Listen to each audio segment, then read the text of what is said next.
Bonjour tout le monde. Aujourd'hui, nous allons faire notre nouvelle leçon d'expression écrite. Alors, nous allons apprendre à décrire ou donner des informations sur les animaux. Allez, suivez avec moi. Je vais commencer. Pour découvrir comment peut-on décrire un animal, j'ai choisi ce documentaire sur le face-à-mot, qui est un animal ressemblant au chameau mais ayant la tête d'un phacochère. C'est un mammifère qui vit en groupe. Il vit environ 16 ans. Il est adulte à partir de 2 ans. Ce face-à-mot vit dans les régions isolées de l'Afrique du Nord car il est très craintif, il est très peureux. Il creuse d'immenses terriers avec son groin, avec son mufle. Le face-à-mot semble pâteau, c'est-à-dire semble être lent et lourd dans ses mouvements. Mais il est très rapide. Il peut atteindre les 60 km/h.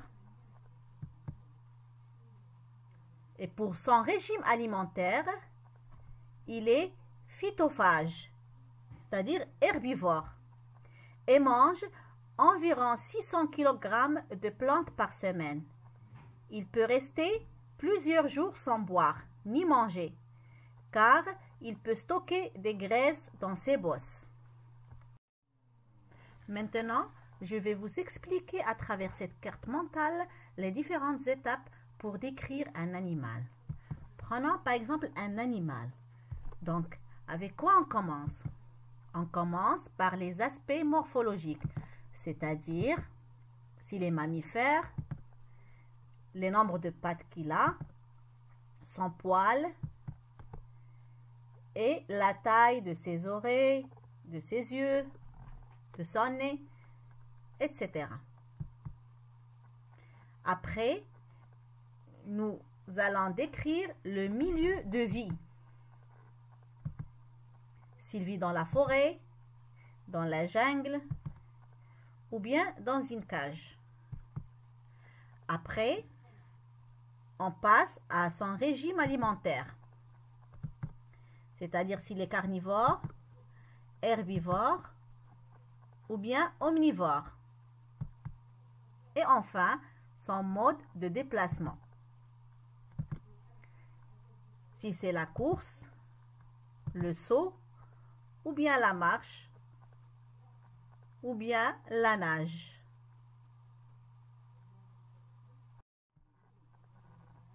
Maintenant, nous allons passer à l'application. Donc, je vous ai demandé de lire, de répondre aux questions de compréhension et d'écrire une fiche d'identité de cet animal. J'ai choisi comme animal à décrire, j'ai choisi le koala.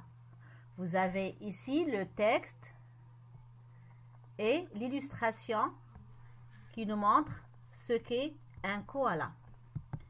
Donc, vous allez me dire à quel animal ressemble le koala.